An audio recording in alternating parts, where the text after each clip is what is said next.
Hi, Defy Gravity listeners. How are you today? I'm excited again. We've got Jerry Lynn and Fabian back. Hi, Jerry Lynn. How are you? Hello, I'm fine. How are you?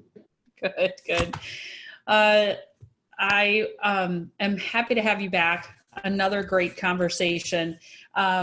We we picked a topic that is going to be really interesting and potentially difficult for me because it was spurred by some work that I've been doing recently. So a few weeks ago, as the temperature in Michigan starts to warm up, I started getting extreme swelling in my hands and my lower parts of my legs and my feet. And then even my face was starting to puff up. And I went through all my normal naturopath stuff. I have bioplasma cell salts and adjusting the potassium sodium balance and a few more vegetables and more water, putting my feet up, those usual things. And it did very, very little to impact that.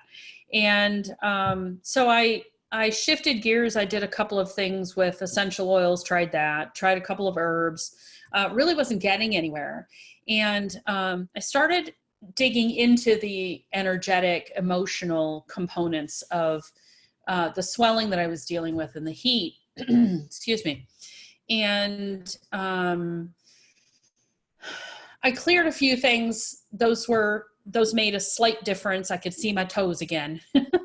But I was still especially around the top part of the foot and the ankle, that lower part of the leg, and even my hands. Like I can't put any of my rings on right now because they were so swollen and so full of fluid. And as I kind of got into meditation and started asking for guidance, the word hatred came up. And it was in the third and fourth auric layer. You might need to explain that for most people. Okay, so that gets into the mental and the physical layer, and then we get even in. It connects to blueprint, but it's like a disconnection because the fifth layer to me is like the blueprint, our perfect God-given blueprint. So mentally, hatred, right, affecting my physical body, and I thought, well, goodness, I don't think I hate myself. So let me dig into that a little bit more. And what came up was years of self-hatred for myself related to my physical body. I've never been a size 4, and we live in a society that wants us all to look like supermodels on the front cover of Cosmo. And that I hated myself for not being that. I hated myself for not being funny enough, not being smart enough, not being good enough, perfect enough. That led to a lot of disgust with myself. And even it projected outward as disgust for people who are fortunate enough to naturally have that, right? A lot of that became jealousy and envy.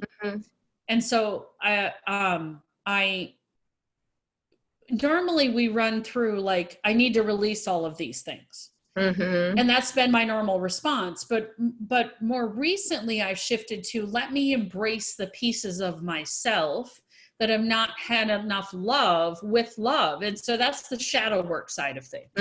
And embracing ourselves as we are. Right. And so I shifted into, let me see how I can send as much love for myself into that space, which is not easy work. And, I do a lot of my work on my own, so I have to self push.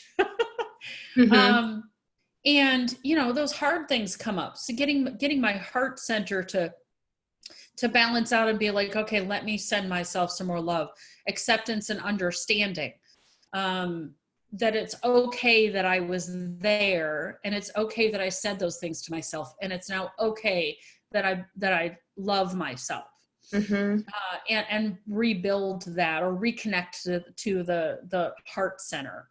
And so then I went through the disgust piece of it, and I had to release the trapped emotional energy of disgust.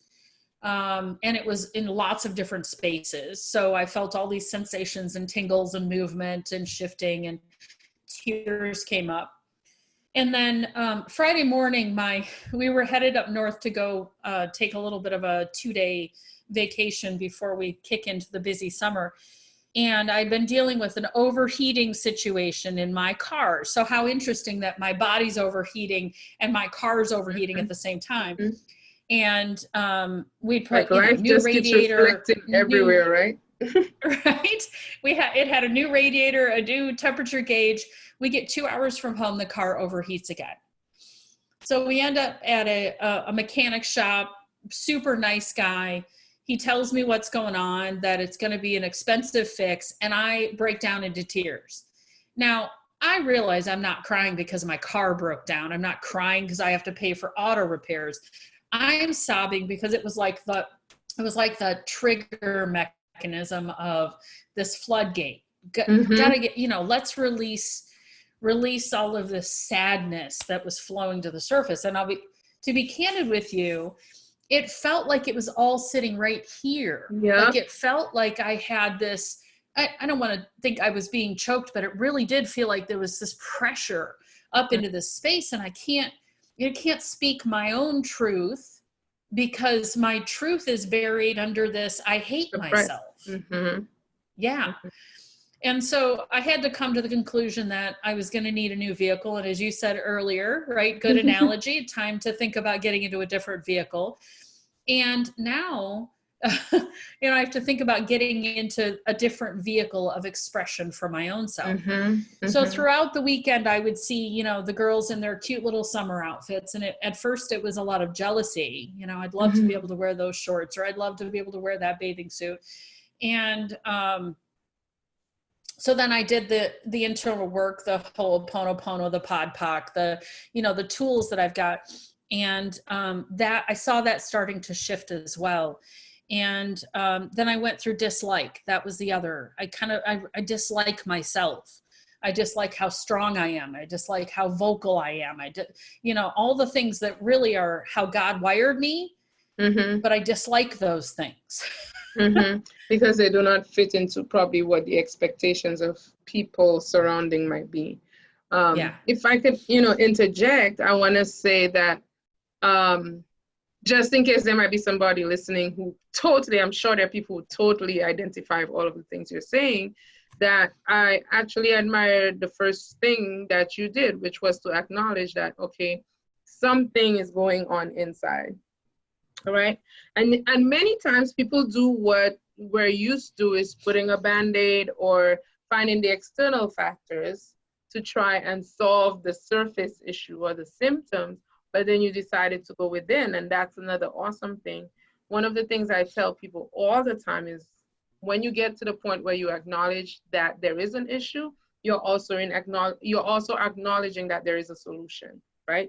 You're actually releasing that burden of trying to fix things by acknowledging, okay, something is going on here and it needs to be fixed. From the time you say that, you're actually opening up yourself to receive the solution. And it's going to happen. Life is going to teach you. There are times when we want it to happen because we don't like how it feels. But I also like what you said about owning that and becoming friends with that. I think if there is anything that would need to be released when people are dealing with their stuff, is the shame and guilt that comes with that, right? That is what keeps people stuck. Shame and guilt about feeling jealous, shame and guilt about feeling like I should do better, or I should know better based on all the knowledge that I've known. Shame and guilt about right. I should be further ahead than where I am right now, right? And that shame and guilt actually brings you back into those old emotions, which repeats the cycle and all of that. So I like what you said. One of the things I say all the time is where you are is okay. The decisions that we make in life are a direct reflection of the experiences and the beliefs that we hold on to. You cannot do more than where you're at in the moment, And so it makes no sense for us to judge ourselves based on what we're experiencing in the moment. It really doesn't, It's based on social conditioning. We feel like there is some mark that we need to achieve. And if we're not there, then we're not, like you said, there are images around that make it easy to compare ourselves and say, oh, I'm not there. This is the mark. And what I've discovered is sometimes they're looking at other aspects about you and thinking, oh my gosh, I'm not there. you know? And so what we find in society is that everybody's going around comparing ourselves to each other, when I believe when we start to go inward, we realize, like you said, we are beautiful. We are fearfully and wonderfully made. We are who we came in this world to be. It's there. It's there. It exists. It's not something you have to go find. It's there. And what happens is it's just buried, like you said, buried beneath everything. Everything has gotten up to here, and it seems so overwhelming to the point where it's almost impossible to experience what's already there, right? Yeah. So what needs to happen then is not so much, at least from where I'm coming from, not so much on focusing on what the problem is, but shifting focus to, like you said, shifting focus to embracing those parts of you that have been disgusting, or embracing those parts of you that seem like that made something wrong with you, right? Even the things, all right, that everybody every so often gets a little moments of jealousy. But acknowledging, hey, where is that coming from? Why am I feeling this way in this moment? That alone shifts you right back into, this is not who I am. I was created for more than this. It doesn't feel good when I experience this. I want to feel something better. You put that intention out, the answer already exists. That's how it goes. You know, there are people who are filled with jealousy and they don't even realize that they have it. Yeah. You know what I'm saying? So to true. be at a point where you recognize that this is where this is coming from. I do not like how it feels. And because I do not like how it feels, there is a solution to deal with that. That to me is amazing. I like when I experience people doing that work, because like you said, it's really, in hindsight, it's not hard, but because we've not been taught to do much introspection, and we live in a society where most people thrive on presenting a facade, and we've had to acclimate to that society in order to survive, then when the time comes and we have to face ourselves and consider the possibility that people have been seeing some of the things that we have been trying to hide, then that sometimes makes us want to hide even more. But then that's really the same thing that prepares us to launch our best version of ourselves. It's the hardest part and it's the easiest part. Yes. Yeah. Yeah. And it might be that thing we're trying to hide and not deal with is keeping the people away that we want to have in our lives, the people that can benefit, that help us, the jobs that we want, the business, whatever the case may be. You know, that thing you think you're hiding from the world, because it's energy, it's still there, it's still in your field. It may cause you to say something that you wouldn't have said otherwise, because it's deep down in there, and it's, you know, your subconscious mind likes programming, and it will rerun the program over and over and over again. And so, yeah, you might have this person you really would love to connect with, but can't seem to find that connection because the layering is what's speaking and not your true heart. Right. And sometimes asking yourself, who is doing the talking right now? Who's dominating this little there's a cartoon that I looked at some years ago. It's a French cartoon. It's in English, but I think it was made by this Frenchman, and it's called, I need to find it, will probably come back to me. But it's about these, I think, 4 children in the mind of somebody, and they're having to relate to each other, and one is fear and one is control and one is, but they have cute names. And it's a perfect analogy of what goes on in all our brains, because many times the fear kicks in and you have to say, oops, take your seat. You don't have any reign in this situation. I've got this, okay? You know, control tries to dominate, and you have to say, okay, where's this coming from? All right, relax, everything's gonna be okay, you know? And sometimes in the process, I've had some interesting aha moments where all it would take, like you said, is a trigger and you realize, oh, these experiences just came back to the surface. Where is that coming from? And the interesting thing is, it's happening all for you. It's not Yeah. happening to make you feel bad. It's happening to let you see, hey, this thing is still there, and it's gonna keep coming up because it's on auto default. All it needs is a button to be pressed, and it's gonna present itself. Right. Right? Well, and it's interesting because, you know, I'm working to connect with more people and building a platform that requires me to share and speak more. It has also required me to think more and connect more to my authentic self. Yes. And to get there, all of these pieces need to be reformulated or repainted, if you will. Not that any of them are bad necessarily, but once they're identified, you know, the trigger you said, the trigger this time was a physical trigger. My body gave me something new and different, which caused me to pay attention to it and go, okay, what's really going on here? Which then, by doing this work, clearing this self-hatred, the disgust, the envy, the jealousy, etc., will take me closer to speaking from my authentic heart. Right. And you know, that's one of the biggest, if I could say, blessings that I've encountered.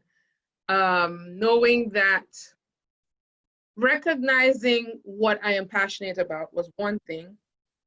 Acknowledging that while the passion is there were some things that actually hindered me from being able to bring my full self and offer that towards others who may need it.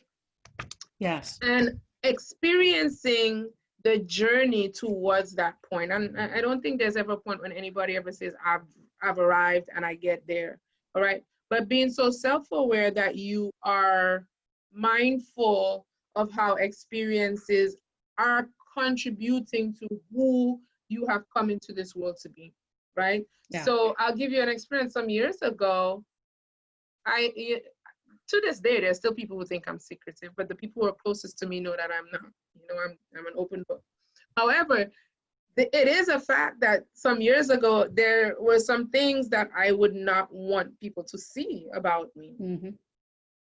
But my passion was always to be a light that helps people to find their own light. Not to tell people what to do, that's never been my jam, right? But to direct people to align with who they came into this world to be. Well, how am I going to do this? By hiding off and closing off myself? You know, right. that those two don't go together. And so what I have found is that many times when people are able to connect, when people are able to align with their true self, one, they realize, wait a minute, this is not somebody who's had it all figured out coming to me and letting me know you need to get up to here. This is somebody who's able to share practical experiences of how they have gone through their own experiences. You know, the very same things that most people, again, going back to this structure where we have to present a facade, you would be told in certain settings, you know, if you're a professional and if you're going to be a leader, then, you know, you cannot present your faults. What I have found is showing people that I'm able to be aware of what they are and being willing to consistently seek to be a better version of myself is what people receive as being authentic. Yeah. Right? So when that is your aim and your goal in life, you're going to have experiences that are going to push you in that direction. They sure have. Oh, it's been, you know, it is, there's no fear around it, but it certainly have these moments of challenge, and I have to check myself. I mean, 5 years ago it was far worse. I was more inauthentic than I was authentic. Oh, yeah. Today I sometimes have to go, okay, my true self says this. Like internally I have to have this dialogue and this discussion. So yeah, I completely get it. And it is a totally growth process. Interestingly enough, when we got home, I pulled up some of my resource guides, and the first one I went to, one of my favorites, Heal Your Body A to Z by Louise Hay. And I thought, okay, so I want to do a little bit of back searching and see what this has to say. So I went to circulation. And the probable cause for in this circulation, because that was one of the primary things it presented as, represents the ability to feel and express the emotions in positive ways. The new thought pattern is, I am free to circulate love and joy in every part of my world. I love life. And if you think about, jealousy, envy, self-hatred, etc., very hard to circulate love and joy when you're in a place of jealousy, right? Right. And then I went to muscles, because muscles have been my challenge, and my legs were really challenged this weekend. So muscles, probable cause, resistance to new experiences. Muscles represent our ability to move in life. So the new thought pattern is, I experience life as a joyous dance. So again, it comes back to experiencing life in a joyous place. And when I had first picked up the book, I kind of flipped it open, and the first page that came open, and I always love to pay attention to what the universe is showing me, was eye problems. And under astigmatism, so I have a double astigmatism. I, meaning the letter I self, I fear of really seeing the self. And then the new thought pattern is, I am now willing to see my own beauty and magnificence. Right. And so those three things together, right? This idea of I'm disgusted by the way I look. I see my own beauty and magnificence. That's the I piece of it. I'm willing to move forward and express and allow love to flow and circulate, right? And then I can express life in a joyous dance. Right. Right. So that's three pieces of it, right? Exactly. And the terms that we use many times for the symptoms that we experience, if we were to just, like I said with you with the car, right, stop and pay attention to the words that we're saying. Inability, I'm not able to see right now, or I'm having difficulty seeing. Well, these are not the only ways that you're able to see in life, right? We see and then we see, right? And so there are times when if we're not aware of what we're being shown, because it's not that we're not being guided, we're always being guided. I did a presentation this weekend, and I reminded people that you're always being guided, but when our beliefs that no longer serve us, I believe at some point every belief that we've ever had has served us for a time. That's my personal belief. But there comes a time when you have to reevaluate, how is this serving me in this moment? And when we get to a point where they're no longer serving us and we're receiving guidance that suggests away from that, that's when we come to the point where we have difficulty, and we start experiencing the symptoms. So the symptoms are just saying, hey, you're past this point. This no longer serves you. You need to step it up a notch.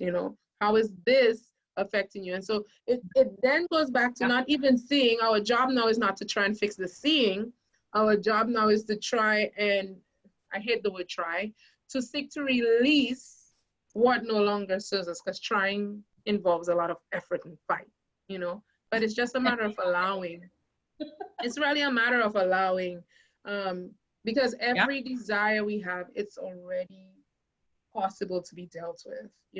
There is no fight that needs to be done in terms of healing. I believe the easiest thing there is to do is to heal, but it happens when we are able to make the connection between what we're experiencing and what we're feeling.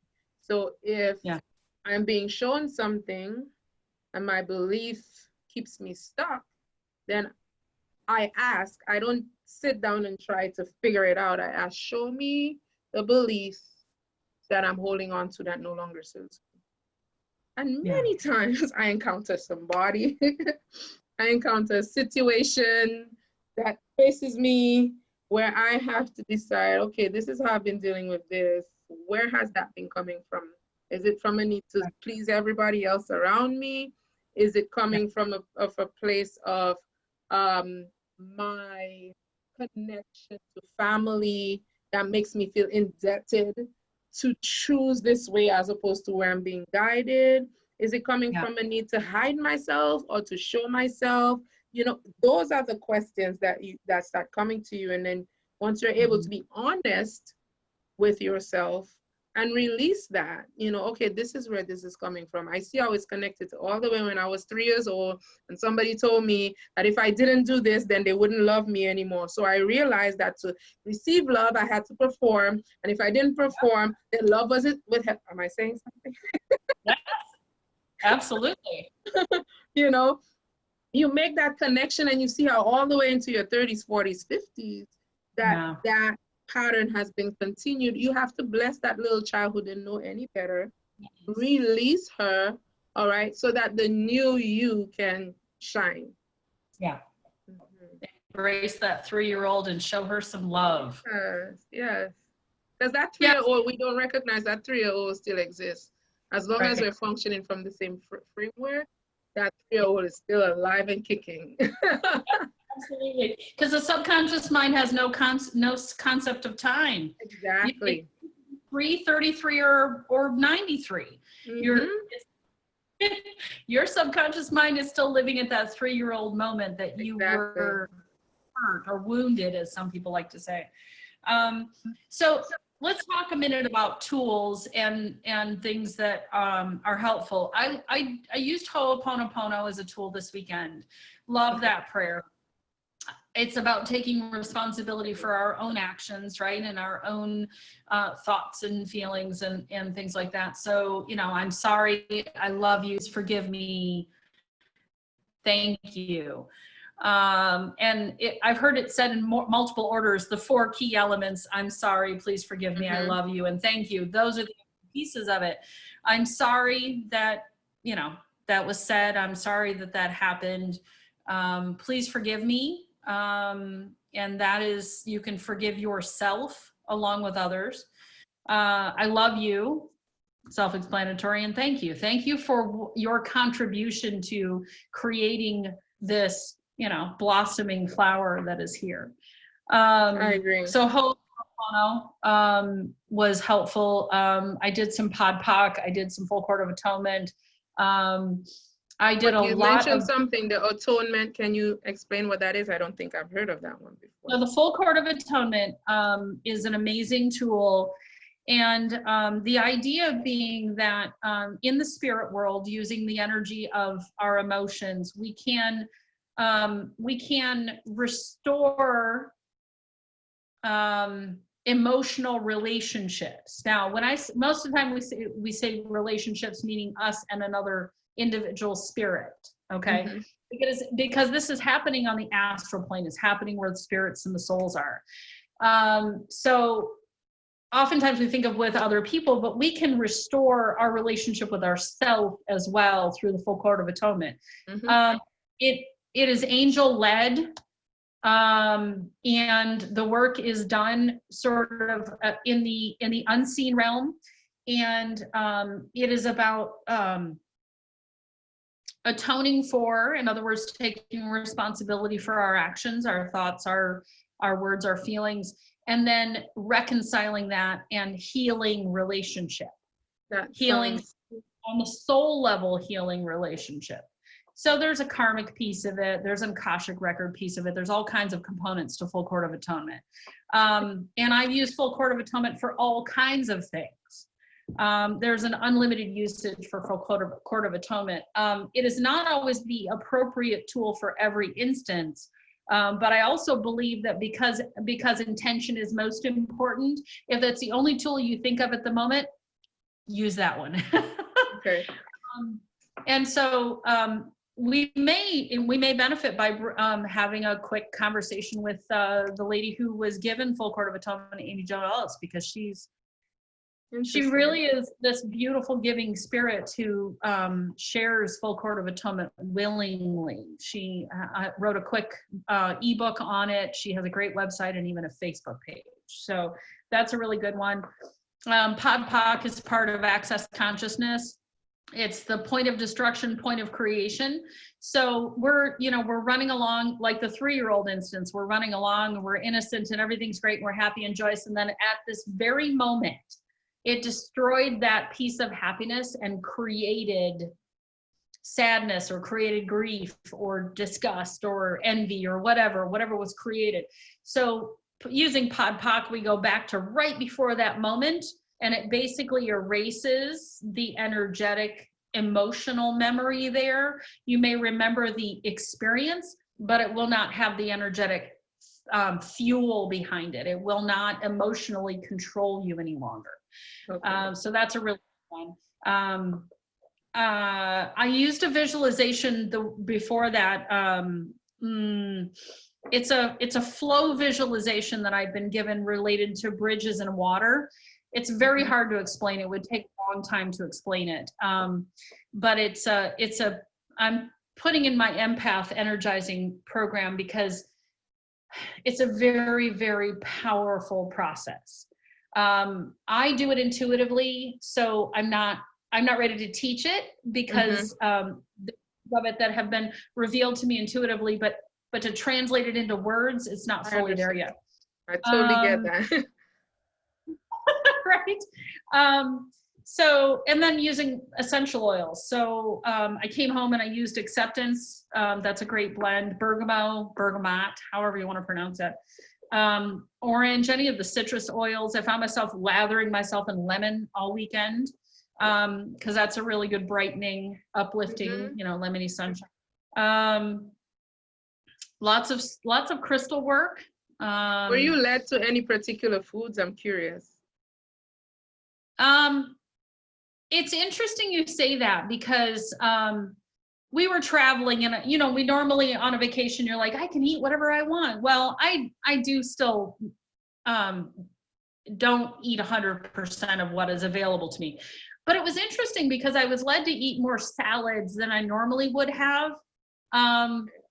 And reject some things that I would have normally eaten. I normally would have had a couple of drinks with each meal. I had 1 glass of cider the whole weekend and a glass of wine. So, and that's our normal relaxation pathway. I will say to you, and this was really interesting, is as I was wrestling with what to order for dinner, I was like, ooh, that sounds really good, but it's probably not like a flatbread with bread that's gluten-y. And I would have normally ordered it and just suffered the consequences. And then I thought to myself, you're not letting yourself have very much fun with food.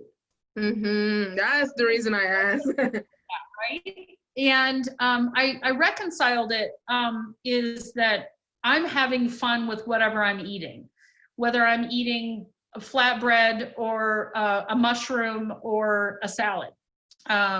So I had to work through some of those judgmental emotions as well. Right, because situations teach you, it's like all around, right? So if there's little satisfaction of how I feel about myself, then everything on the external is going to reflect that back to me. And the food factor hits home for me too. So I also often had to have a conversation. Where is this coming from? Why are you having this? You looking for more sweetness in life? Is that what you're lacking? You're lacking from some sweetness in life, so you're trying to get it on the external, and there are times when you are aware you actually led to the things that you're needing. So I found that for me, the times when either I'm feeling very confident or I need a boost of confidence, a lot of yellow foods attract me. Mangoes, pineapples, papayas, those types of foods. And I have no problem having a full bowl of fruits for breakfast, and that's satisfying for me, There are times when, you mentioned the salad. I've found at times when I'm really wanting a lot of greens, my heart needs some extra loving, and that helps as well, because not only do I feel physically better, anytime I want to increase my alacrity, salad is the best way to go for me, right? But so not only do I feel more alert, but I also feel more connected. Most people might not even realize how the foods that they eat affect them emotionally.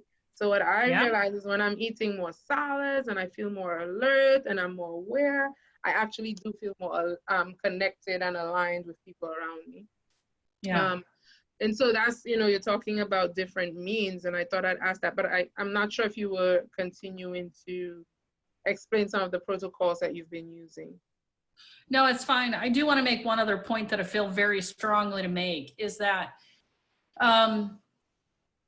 one of the reasons I have, originally I avoided alcohol for a long time because it was perceived as a bad thing, right? I reconciled it to, I'm okay having a glass of wine or some cider with friends, but I'm also okay with not drinking at all. Oh yeah. And then it came up as a bit of a recognition that drinking alcohol to the point of where it's beginning to take control, if you will, for me became a numbing avoidance technique. And I don't want to numb this situation and I don't want to avoid it because I also know that resistance is one of our biggest reasons why we don't move forward. Right. And if we just pass the resistance and move into the space and be uncomfortable for 10 minutes, it's gone. And so, you know, we can avoid it for weeks and then it takes 10 minutes and it's gone. Now, mind you, what I worked through, you know, was 5 or 6 days, not continuous, but periods of, ooh, I got something to work on, let me do this. Or we were driving and I was doing some work. So it was not a, you know, it was not an encumbrance by any means. But I did not want to avoid doing the work by numbing myself with alcohol. Right. So yes, I had a glass of my husband. Yes, I had a glass of cider because I enjoy cider and I enjoy the taste of the rosé wine, but one glass was fine. It wasn't. That's okay. You know, I have the personal view that people do not get addicted to substances.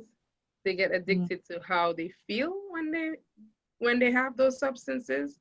And for some people, that releases a certain level of resistance, and that may be what they need at that time. All right. Yeah. I've heard of many people say that just a little bit of wine, I've experienced this, it releases your inhibitions. You know, it makes you feel more comfortable to speak. That is just evidence that that already exists. And when you feel it during those times, it's showing you that you have the ability to do it without the alcohol, right? So I'm on the same page with you. Ever so often you have a glass of wine or something, and it's coming from a very aligned place. The effect that those substances have on individuals are usually closely connected to where they are vibrationally in that moment. So if you're happy and free and excited and aligned and you have a glass of wine, guess what? It's just gonna make you more happy and free and excited and aligned. If you're depressed and, you know, sad and alone and all of those things, you drink a glass of wine, it may numb that feeling for a bit, which is why people who are in that state tend to go back to it, because not only it numbs it, but then once it wears off, then those feelings even magnify, right? So it all has to do with where everything has to be a conscious decision. Why am I doing this? Am I doing this to numb what I'm feeling? Or am I just having a very sociable night and I feel like having a glass of wine so I can relax? You know? Yeah, absolutely agreed. The only other things that I might add that I was very intentional to do was a lot of outdoor time and grounding. I found myself just staring at the trees. We were in the middle of the woods up north, so many trees, and just staring at the trees. And I said to my husband, I said, I can't get enough of the trees this weekend. They were feeding that, like you said, the green, the heart energy, they were feeding that. And then I was very insistent that every opportunity I had, I got to put my legs in the water. And it's cold up there. I mean, we're up North Michigan, that water is 50 degrees. And so, you know, I was standing in this ice cold water, and it was just an opportunity to kind of go, okay, take whatever needs to be taken, take it. Give me whatever is needed. And it just energetically realigned me and flushed out anything that may have been ready to move and gave it to Mother Earth where she can take care of it and do what needs to be done with it. Right. So you mentioned grounding. So I'm not going to talk about that because that's exactly one of the things that always puts me back to a place where I can connect and then allow myself to receive once more, right? If there's any resistance and I feel scattered, I need to find some grass. I need to find some sand, some water, and that just helps to calm me all the way down. Yeah.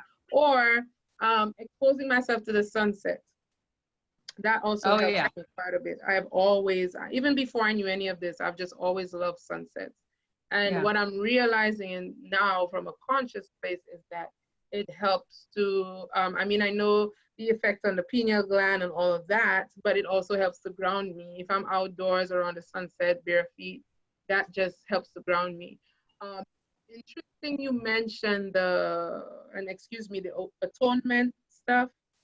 Yes. And I smile because oftentimes many of the if I would call them protocols, but the systems that I've used to become more aligned with who I am, I would find out of the names after the fact.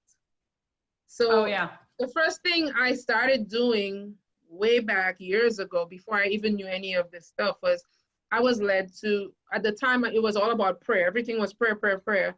And so I was led to start writing down my prayers.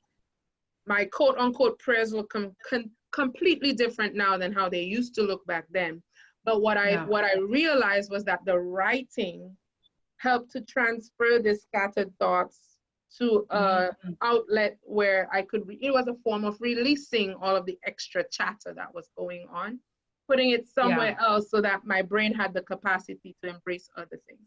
All right. So I started journaling, and my journal, my prayer journals turned into regular journals where I review my day. It turned into gratitude journals, but it also made me more aware. So while I'm writing, I'd be receiving messages that led into a lot of other things that I started doing. I remember when I was in church one time, well, not presently in church, I used to go to church, but one morning I woke up, and as I'm writing, the thought that comes to mind is, everything you're looking for is inside of you. Now, if you know my background, like, that's a far-fetched message to receive. That doesn't line up with anything I was taught.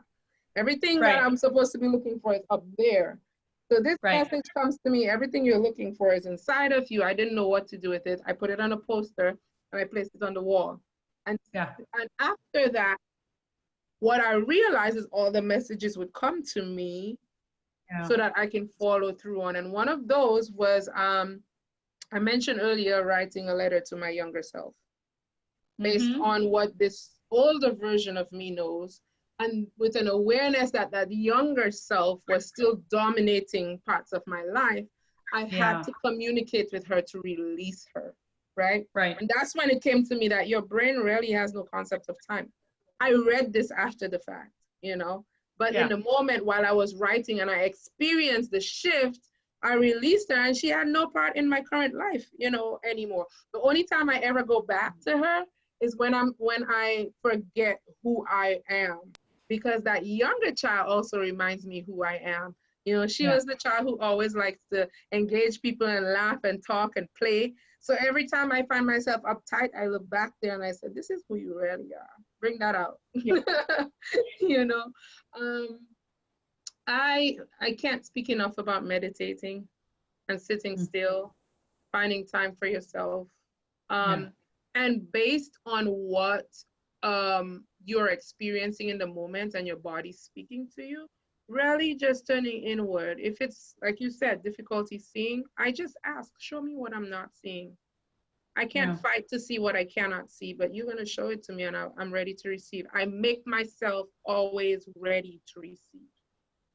So life continues to teach me, and I have no issues doing the work, right? It's sometimes unpleasant, and I spend times, you know, at times when things come to the surface, I have my boohoo moments and I cry, but I know that on the other side of that is relief, right? The other thing that I've done was such a clarifying moment for me.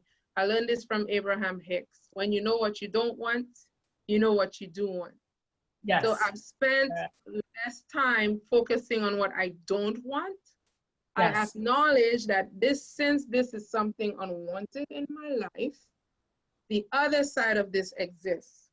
So I make myself open to receive what's on the other side of this. Instead of placing focus on this thing that I don't like, this thing that I don't want, And Right. sometimes it continues to surface ever so often. I have to redirect my thoughts. Something else exists on the other side. I'm open to receive. Always make yourself open to receive. There Yeah. are some other means that you also mentioned, the essential oils. There are times when, you know, we were talking about self-love and all of those things. Well, when you realize that the physical symptoms connect with, to a great extent, emotional lack of love for oneself, then what are some things that you could do to just pamper yourself?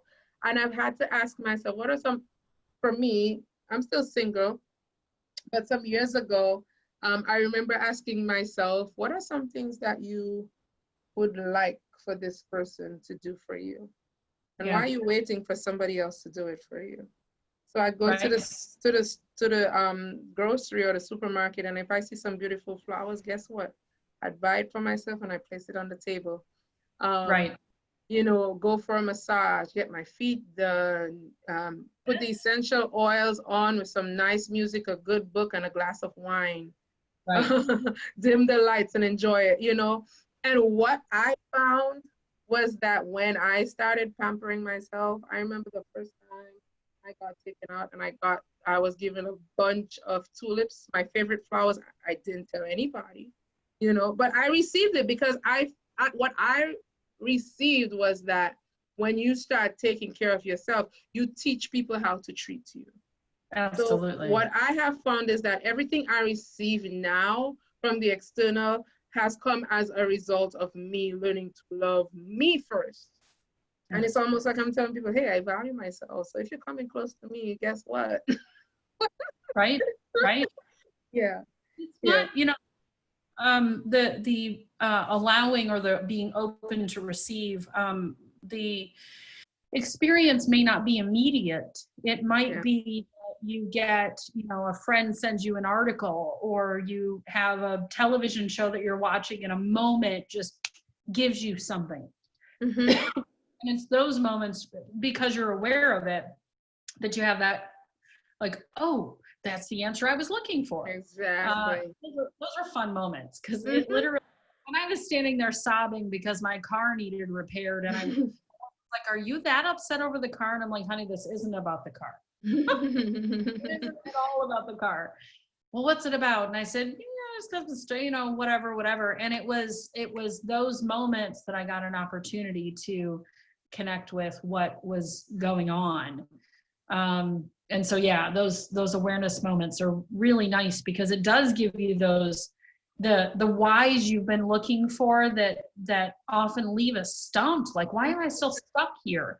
I don't want to be stuck anymore. Why is this happening?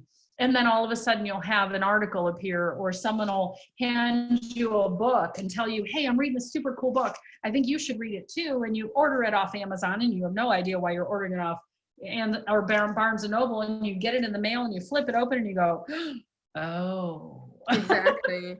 I remember some years ago, um,